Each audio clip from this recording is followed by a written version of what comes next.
Namaskar everyone. So today we'll start our second chapter of grade 10 mathematics, that is polynomial. So in this video we are quickly going to discuss the basic um concepts that we will study in this chapter. Fine. So here are the contents. Let us quickly begin. The first thing that we are going to study here is what is algebra. Second thing, we will discuss about polynomials. From after understanding what is algebra, we'll understand what are polynomials. Then general form of polynomial, zeros of polynomials, then geometrical meaning of the zeros of polynomial and relationship between coefficients and zeros of polynomial. तो basically हमको ये 6 चीजें इस chapter को पढ़ने के लिए जरूरत पड़ेगी और इसके बाद में एक चीज और है जो आप 9th स्टैंडर्ड में पढ़ के आए हो, that is the algebraic identities. Fine. तो विदाउट वेस्टिंग द टाइम, हम ज्यादा टाइम वेस्ट नहीं करेंगे and quickly we will move further. तो हम शुरू करते हैं चैप्टर को. The first thing that is algebra. Fine. तो व्हाट इज एल्जेब्रा? एल्जेब्रा ये टर्म आपने सबने बहुत बार सुना है. फाइन. एल्जेब्रा होता क्या है? Algebra is the branch of mathematics. Algebra is the branch of mathematics in which will write it is the branch of mathematics. ये मैथमेटिक्स का एक ब्रांच होता है, मैथमेटिक्स का एक पार्ट होता है जिसमें हम कांस्टेंट्स और वेरिएबल्स को साथ में पढ़ते हैं. तो branch of mathematics we study in which we study constants and variables together. Constants and variables together. Fine. Variables together. तो कांस्टेंट्स और वेरिएबल्स, अब मैंने यहाँ पे दो चीजें लिखी हैं, constants and variables. So what we understand by this constants and variable. So quickly pay attention. देखो, कांस्टेंट का मतलब क्या होता है? कोई भी फिक्स्ड वैल्यू, कोई भी फिक्स्ड नंबर, जैसे 1 2 3 -1. फाइन. -1/2, या फिर कोई भी any fixed value which will remain same wherever we are using it. And variable means, उसके नाम से ही पता लग रहा है, the values which are not fixed which can vary. इसका मतलब क्या है? वेरी का मतलब ये नहीं है कि एक ही क्वेश्चन में वो चीजें वेरी करती है. एक क्वेश्चन में उसका कुछ अलग मीनिंग होगा, अलग क्वेश्चन में, किसी दूसरे क्वेश्चन में उसका कुछ दूसरा मीनिंग होगा. जैसे मैंने एक्स लिखा, तो एक्स किसी क्वेश्चन में किसी बच्चे की हाइट हो सकती है. एक्स किसी दूसरे क्वेश्चन में, किसी दूसरी सिचुएशन में उस बच्चे का वेट हो सकता है. फाइन. या फिर एक्स किसी तीसरी सिचुएशन में उस बच्चे की एज हो सकती है. तो we can use the same variable to represent different different things in the different situations. Fine. तो मैथ्स की ऐसी ब्रांच जहां पे हम कॉन्स्टेंट्स और वेरिएबल्स को साथ में पढ़ते हैं, उसको एल्जेब्रा बोलते हैं. क्यों पढ़ते हैं हम? ऐसा क्यों करते हैं? ऐसा हम इसलिए करते हैं क्योंकि हमारे पास में कुछ नोन क्वांटिटीज होती हैं, कुछ अननोन क्वांटिटीज होती है. तो उस नोन डेटा की हेल्प से जब हम अननोन डेटा को कैलकुलेट करते हैं, तो उस अननोन डेटा को हम अज्यूम करते हैं किसी वेरिएबल की फॉर्म में, और उस वेरिएबल को हम रिप्रेजेंट करते हैं by the any letter of English alphabet. तो मुझे लगता है सबको पता लग गया अलजेब्रा क्या होता है. Fine. Second part is algebraic terms. Algebra का ही एक हम सब टॉपिक पढ़ते हैं, दैट इज एल्जेब्रिक टर्म्स. देखो, जैसे इंग्लिश में वर्ड्स होते हैं, फिर सेंटेंसेस होते हैं, वर्ड्स को जोड़ के हम सेंटेंस बनाते हैं. मैथ्स में ऐसे ही हमारे वर्ड्स की जगह वर्ड्स को हम रिप्लेस कर सकते हैं एल्जेब्रिक टर्म से. ये क्या हो सकते हैं? They can be constants, 1 2 3 any value, they can be constants. Fine. Second, they can be variables, x y z p q r, कुछ भी हो सकता है. फाइन. A b c, we will write them by small letters of the English alphabet and so on. So they can be variables. और अगर हम general बात करें तो ये क्या होता है? they can be the product of constants और variables. जैसे मैं लिख सकता हूँ 2x 3y square. फाइन. तो they are the product of constants and variables. या फिर अगर हम एक जनरल टर्म बोले, एल्जेब्रिक टर्म्स को अगर हम एक जनरल टर्म में रिप्रेजेंट करेंगे तो हम इसको कैसे लिखेंगे? It is a x raise to the power n. A हमारा कांस्टेंट है, एक्स हमारा वेरिएबल है, और n is any real number, n is any real exponent. तो अगर किसी भी मैथमेटिकल टर्म को आप इस फॉर्म में लिख सकते हो, a x raise to the power n, तो उसको हम बोलते हैं एल्जेब्रिक टर्म. आगे चलते हैं. एल्जेब्रिक टर्म के बाद में हमारे पास में नेक्स्ट जो टॉपिक आता है, that is algebraic expression. It is again a part of our first topic only. So next is algebraic expression. देखो, जो इंग्लिश में हमारा सेंटेंस होता है, मैथ्स में हम उसको एक्सप्रेशन बोल देंगे. तो हमने वर्ड्स को जोड़ के सेंटेंस बनाया, तो हम टर्म्स को जोड़ के एक्सप्रेशन बनाएंगे. तो what is this? What is an algebraic expression? Algebraic expression means addition of algebraic terms. अगर आप एल्जेब्रिक टर्म्स को ऐड करके लिखते हो तो हम उसको बोलते हैं एल्जेब्रिक एक्सप्रेशन। फाइन। जैसे कि मैंने लिखा x, अगर मैं सिर्फ x लिख रहा हूं तो x का मतलब क्या, it is x plus zero. तो if only I am writing x then it is also an algebraic expression. If I am writing only y it is also an algebraic expression. मैं 1 को 1 plus zero लिख सकता हूँ, तो this is also an algebraic expression. अगर मैंने लिखा x plus y, this is an algebraic expression. या मैंने लिखा y plus some constant, it is also an algebraic expression, fine, and so on। तो ये सारे हमारे होते हैं algebraic expression। और अगर इसी में हम एक इक्वालिटी इंक्लूड कर देते हैं इस एक्सप्रेशन में, अगर मैं इक्वल टू लगा दूं तो उसको इक्वेशन बोल देंगे। तो एक छोटा सा डिफरेंस होता है एक्सप्रेशन और इक्वेशन में। अब ये सारी चीजें हमने क्यों पढ़ी, क्योंकि इसके बाद में जो हमारा second part of the content था दैट वाज पॉलिनोमियल्स। तो हमको पॉलिनोमियल्स पढ़ने के लिए ये सारी चीजें पता होनी चाहिए। यहाँ से हम डिफाइन करेंगे व्हाट आर पॉलिनोमियल्स। फाइन। तो जल्दी से देखो, पॉलिनोमियल्स लिखते हैं और उसको आगे हम चलते हैं, पढ़ते हैं। फाइन। पॉलिनोमियल्स, तो अब हमें ये पता है एल्जेब्रा क्या है, जहाँ पे कॉन्स्टेंट्स और वेरिएबल्स को साथ में पढ़ना है। एल्जेब्रिक टर्म क्या है, या तो कॉन्स्टेंट्स हैं, या तो वेरिएबल्स हैं, या तो उनके प्रोडक्ट्स हैं। एल्जेब्रिक एक्सप्रेशन क्या है, एल्जेब्रिक एक्सप्रेशन हमारे पास में जब हमने टर्म्स को ऐड कर दिया तो एक्सप्रेशन बन गया।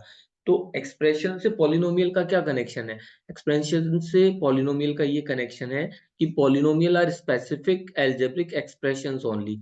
ये कुछ स्पेसिफिक एल्जेब्रिक एक्सप्रेशंस होते हैं। अब मैंने एक वर्ड यूज किया है स्पेसिफिक, ये क्यों यूज किया है इसको पढ़ते हैं, इसको समझते हैं जल्दी से।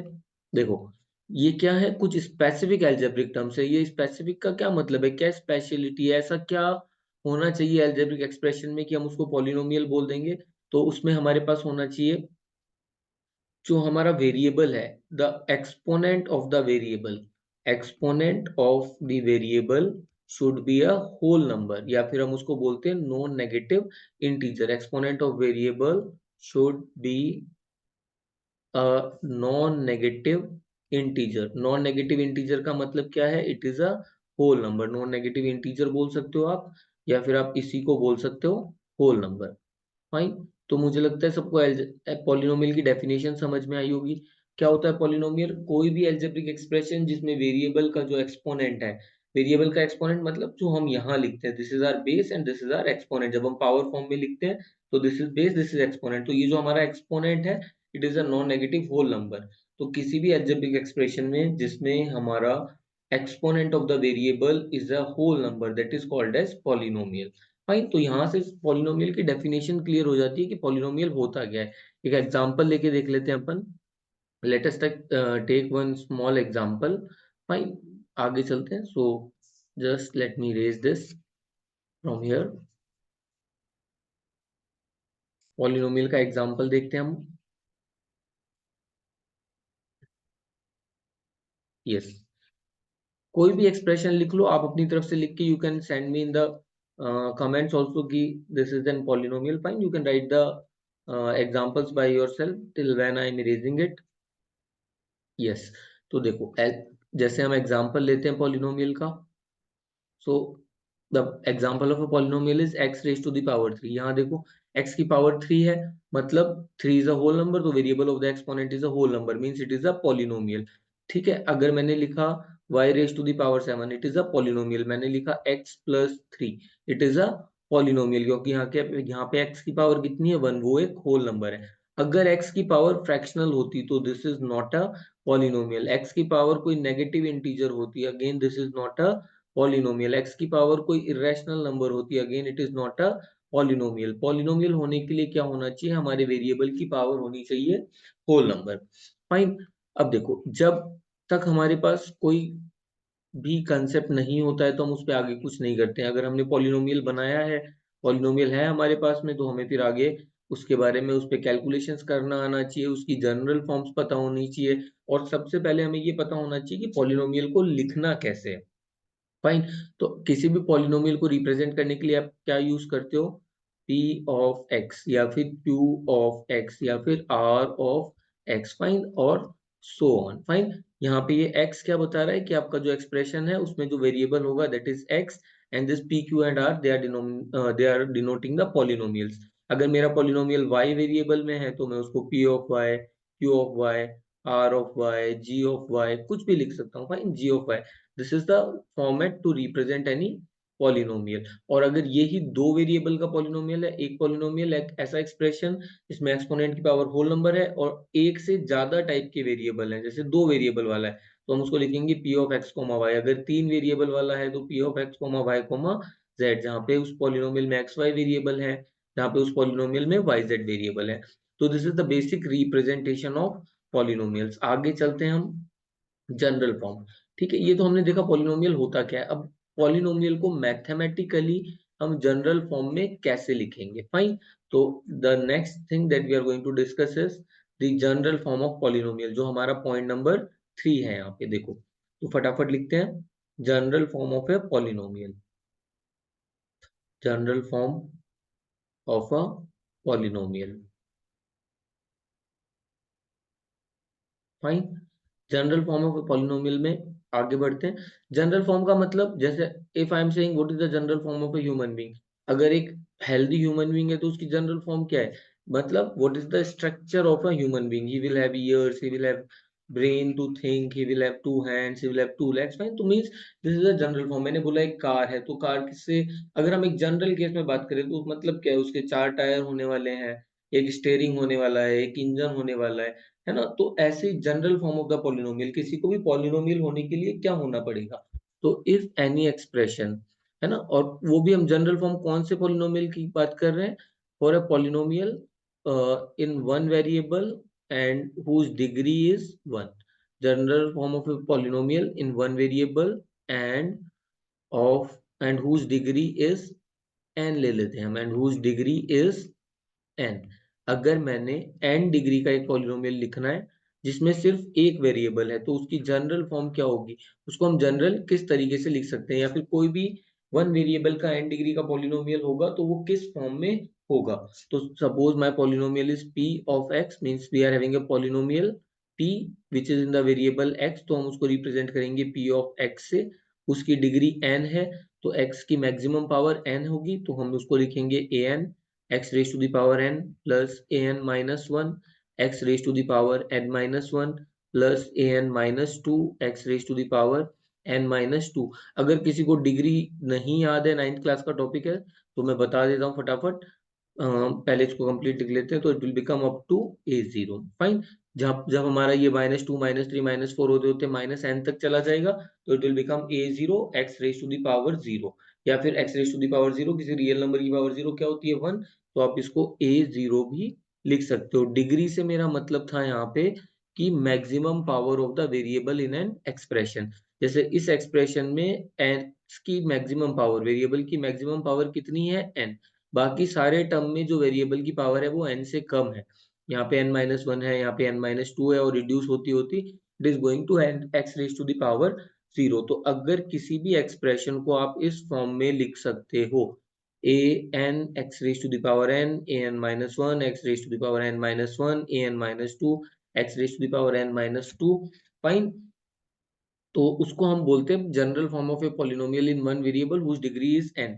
लेकिन ये बात यहाँ पे खत्म नहीं होती, इसमें हमको एक चीज और ध्यान रखनी है कि एक तो हमारा a n जीरो नहीं हो सकता, क्योंकि अगर a n जीरो हो गया तो ये फर्स्ट टर्म जीरो हो जाएगी। ये फर्स्ट टर्म अगर जीरो हो गई तो फिर हमारे एक्सप्रेशन की जो मैक्सिमम पावर बचेगी वेरिएबल की वो कितनी होगी, n minus one. Then it will not be a polynomial in degree n, it will become a polynomial of degree n minus one. तो अगर हम n डिग्री के पॉलिनोमियल की बात कर रहे हैं तो a n कभी जीरो नहीं हो सकता, fine। an can never be zero. So this is the basic definition or the general form of a polynomial in one variable whose degree is n। तो अभी तक हमने क्या पढ़ा, एलजेब्रा क्या होती है, कांस्टेंट और वेरिएबल को साथ में पढ़ना है। एलजेब्रिक टर्म क्या होता है, कांस्टेंट हो सकता है, वेरिएबल हो सकता है, या दोनों का प्रोडक्ट हो सकता है, फाइन। उसके बाद में एलजेब्रिक एक्सप्रेशन क्या होगा, जब हम टर्म्स को ऐड कर देंगे तो एक्सप्रेशन बन जाएगा। फिर उसी एक्सप्रेशन में अगर हमने बोला कि सारे वेरिएबल्स की पावर जो है वो एक होल नंबर है तो वो पॉलिनोमियल बन जाएगा। फिर अगर हमको एक वन वेरिएबल का पॉलिनोमियल लिखना है जिसकी डिग्री n है तो उसको हम कैसे लिखेंगे, in the general form we will write it as px is equals to an x raised to the power n plus an minus 1 x raised to the power n minus 1 plus an minus 2 x raised to the power n minus 2 up to a zero. और ध्यान क्या रखना है, वहां पे an zero नहीं हो सकता है, वहां पे an जीरो नहीं हो सकता है, क्योंकि an 0 हो गया तो आपके पॉलिनोमियल की जो डिग्री है वो n नहीं रहेगी। फाइन, आगे चलते हैं। अब हम बात करते हैं टाइप्स ऑफ पॉलिनोमियल्स की। जनरल फॉर्म में के बाद हम एक टॉपिक और डिस्कस कर लेते हैं, that is types of polynomials. Fine, so types of polynomials, polynomials को हम बहुत अलग अलग तरीके से क्लासिफाई कर सकते हैं। Fine, so next we are going to discuss types of polynomials. Fine, polynomials को आप बहुत अलग अलग तरीके से पढ़ सकते हो, है ना, तो या बहुत अलग अलग तरीके से क्लासिफाई कर सकते हो। तो जैसे मैं पहला क्लासिफिकेशन करता हूँ on the basis of degree, on the basis of degree, है ना। बच्चों में कंफ्यूजन रहता है ये मोनोमियल बाइनोमियल क्या है, तो हम उस पे भी आएंगे। पहले हम बात करते हैं polynomial on the basis of degree, फिर सेकंड हम बात करेंगे polynomial on the basis of number of terms, on the basis of number of terms, number of terms, ठीक है। तो यहाँ हम वो मोनोमियल बाइनोमियल वाली बात कर लेंगे। मैंने इसलिए लिख लिया था कि हमें याद रह जाए, ये स्किप ना हो। फाइन, तो on the basis of degree polynomial क्या हो सकता है, लीनियर पॉलिनोमियल हो सकता है। लीनियर पॉलिनोमियल का मतलब जिसकी maximum power of the variable is 1, उसको जनरली हम जनरल किस फॉर्म में लिखेंगे, ए एक्स प्लस बी, है ना। इसमें मैक्सिमम 2 टर्म हो सकते हैं, नहीं तो कम से कम एक टर्म होगा। सेकेंड, अगर आप क्वाड्रेटिक लिखते हो तो आपका क्वाड्रेटिक पॉलिनोमियल का मतलब क्या है, जो आपकी वेरिएबल की मैक्सिमम पावर है वो 2 है। On the basis of degree we are dividing it, यहाँ 1 थी यहाँ 2 है, तो it is a x square plus b x plus c. अगर मैं क्यूबिक की बात करूं, फाइन, तो it will become a x cube plus b x square plus c x plus d. और अगर मैं इसके बाद बाय क्वाड्रेटिक की बात करूं या पावर 4 की बात करें, बाय क्वाड्रेटिक को ही हम पावर 4 पॉलिनोमियल बोलते हैं, तो ये हो जाएगा a x raise to the power 4, then b x cube, then c x square, then d x and plus e. अब मैंने यहाँ पे a b c a b c d e ये कुछ लेटर्स यूज किए हैं, तो ये लेटर्स कोफिशिएंट्स हैं, वेरिएबल के साथ जो कांस्टेंट वैल्यू मल्टीप्लाई होती है उसको हम कोफिशिएंट बोलते हैं। और ये सारे ए बी सी डी ई क्या हैं, हमारे सारे के सारे रियल नंबर्स हैं। A b c d e belongs to the set of real numbers. Fine, तो this is the classification on the basis of degree. आगे भी आप चल सकते हो, पावर 5 पावर 6, हमें पावर 4 तक is more than sufficient. Fine, next चलते हैं on the basis of number of terms. Number of terms के हिसाब से अगर किसी पॉलिनोमियल में सिर्फ एक ही अनलाइक टर्म है तो उसको हम बोलते हैं मोनोमियल। इसमें मैं क्या बोलूंगा, वन अनलाइक टर्म। देखो मैंने अनलाइक लिखा है, मतलब जैसे अगर मैंने लिखा इसका एग्जांपल x प्लस एक्स, तो इसमें टर्म तो दो हैं लेकिन ये दोनों लाइक हैं, तो इनको हम सिंप्लीफाई करके क्या बना सकते हैं, 2x, so it means it is a monomial. अगर सेकंड में बात करता हूं तो वो है बाइनोमियल। बाइनोमियल का मतलब है two unlike terms, two unlike terms. ऊपर वाला x plus x is not a binomial, it is monomial, क्योंकि दोनों टर्म लाइक हैं तो सिंप्लीफाई हो सकते हैं। Next one is two unlike terms, है ना। तो अगर मैंने लिखा x plus y, it is a binomial. अगर मैं लिखता y प्लस वाई तो ये हो जाता 2y, तो this is not a binomial, this is a monomial, this is a binomial. तो दो अनलाइक टर्म होने चाहिए। ऐसे ही अगर तीन अनलाइक टर्म होंगे तो उसको हम बोलते हैं ट्राइनोमियल। फाइन, जैसे एक छोटा सा एग्जांपल लिख लेते हैं हम इसका, x plus y plus z. इसमें ये यहाँ पे हमारे पास क्या है, three unlike terms, three unlike terms. तो मुझे लगता है आपको सब कुछ समझ में आया होगा, classification of polynomials on the basis of degree and on the basis of number of terms। Fine, तो ये तो कुछ बेसिक था जो हमें पॉलिनोमियल के बारे में पहले से पता होना चाहिए। अब हमारे 10th स्टैंडर्ड में जो टॉपिक है पॉलिनोमियल्स में, वो बेसिक बात करता है एक तो जीरोस ऑफ द पॉलिनोमियल्स की, और एक बात करता है relationship between the coefficients and zeros of a polynomial. तो जीरोस ऑफ पॉलिनोमियल्स पढ़ोगे, जीरोस ऑफ पॉलिनोमियल्स पढ़ने के बाद में हम ये देखेंगे कि जो हमने समझा जीरोस के बारे में, पहले तो जीरोस होता क्या है ना, और फिर उस जीरोस का ज्योमेट्रिकल मीनिंग क्या होता है, जो भी हमने जो जीरोस के बारे में पढ़ा उसे हम ज्योमेट्रिकली कैसे समझ सकते हैं। और इसके बेसिस पे है हमारी एक्सरसाइज 2.1। तो आपकी जो पहली एक्सरसाइज गिवन है एनसीईआरटी बुक में, that is based on the geometrical meaning of zeros of polynomial. तो उसको करने से पहले आपको पता होना चाहिए जीरोस ऑफ ए पॉलिनोमियल, और once you know about the zeros of the polynomial, and then we must know the meaning of geometrical meaning of zeros of the polynomial. और जब ये दोनों बातें पता लग जाएंगी तो आप पढ़ सकते हो अपनी एक्सरसाइज 2.1। फाइन। तो for exercise 2.1 we need to see first we need to understand zeros of polynomial, and next we need to understand geometrical meaning of zeros of polynomial. Geometrical meaning of zeros of polynomial. Geometrical meaning of zeros of polynomial. Fine. और जो हमारी exercise 2.2 है, our exercise 2.2, that is based on the relationship between coefficients and zeros of a polynomial. Coefficients and zeros of a polynomial के बीच में जो relationship होती है, coefficients and zeros of a polynomial, coefficients and zeros of a polynomial, इन दोनों के बीच में क्या relationship है, उस रिलेशनशिप को हम किस फॉर्मूला से स्टैब्लिश कर सकते हैं ना। Relationship among coefficients of a polynomial, मतलब वेरिएबल के साथ जो मल्टीप्लाई हो रहा है वो कोफिशिएंट, और आपके जीरो के बीच में क्या रिलेशन है, उस कंसेप्ट को पढ़ने के बाद आप सॉल्व करोगे एक्सरसाइज 2.2। तो for solving exercise 2.1 and 2.2 will solve them in the next videos. तो वहां पे हम पढ़ेंगे जीरोस ऑफ द पॉलिनोमियल्स, और वहां हम पढ़ेंगे geometrical meaning of zeros of the polynomials.